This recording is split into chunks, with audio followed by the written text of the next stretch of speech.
নমস্কার, আমি কল্পনার রান্নাঘরে সবাইকে স্বাগতম। আজকে খুব সুন্দর একটা রেসিপি, যেটা মুখরোচক, সবার কিন্তু ভালো লাগবে। পুরো ভিডিওটা দেখো, তাহলে তোমরা খুব সুন্দরভাবে শিখে নিতে পারবে। এখানে আমি 250 গ্রাম ছোলার ডাল নিয়েছি, যেটা বুটের ডাল বলা হয়। তো এখানে 250 গ্রাম ছোলার ডালের মধ্যে হাফ টেবিল স্পুন আমি সোডা দিয়ে দিলাম, যেটা খাবারের সোডা। এটা দিয়ে সারা রাত এটাকে ভিজিয়ে রাখতে হবে, তাহলে এটা কিন্তু খুব ভালোভাবে ভিজে যাবে আর ডালটাও কিন্তু খুব ভালোভাবে ফুলবে। তো এটা কিন্তু যখন ভাজবো তখন কিন্তু অনেকটা মুচমুচে হবে আর খেতে কিন্তু ভালো লাগবে। তো এইভাবে দেখো সারা রাত ভিজিয়ানোর পর এবার আমি ধুয়ে পরিষ্কার করে নিয়েছি। এভাবে খুব সুন্দর দেখো সাদা জল বের করে এইভাবে ধুয়ে নিতে হবে। এবার একটা ছাঁকনির মধ্যে জলটা খুব ভালোভাবে ঝরিয়ে নিতে হবে, কেননা এটার যদি জল থাকে তাহলে ভাজার সময় কিন্তু সেই রকম ভালোভাবে ফুলবে না। তো এইভাবে একটা ছাঁকনির সাহায্যে আমি জলটা ঝরিয়ে তারপর একটা থালার মধ্যে হাওয়ার মধ্যে শুকোতে হবে। তুমি ফ্যানে চাইলে শুকাতে পারবে, কিন্তু রোদ্দে দেওয়া যাবে না। এটা রোদ্দে দিলে কিন্তু ডালটা ফেটে যাবে, যেহেতু এটা সারা রাত ভিজানো ছিল, তখন কিন্তু ভাজলে খাওয়ার সেরকম টেস্ট হবে না। তো এইভাবে দেখো আমি একটা থালাতে দিয়ে খুব ভালো করে শুকাবো জলটা।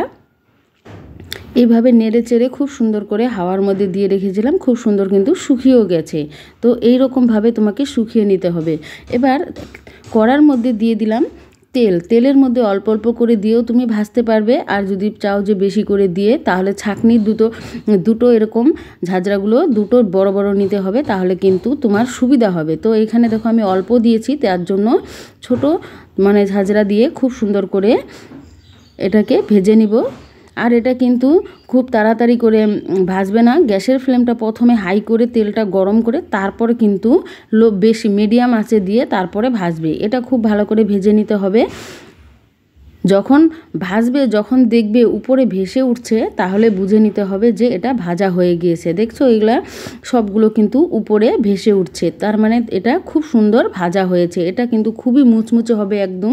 তো এইভাবে দেখো আমি সবগুলোই তোমাদের দেখিয়ে দিচ্ছি কিভাবে কেমন করে ভাজবে।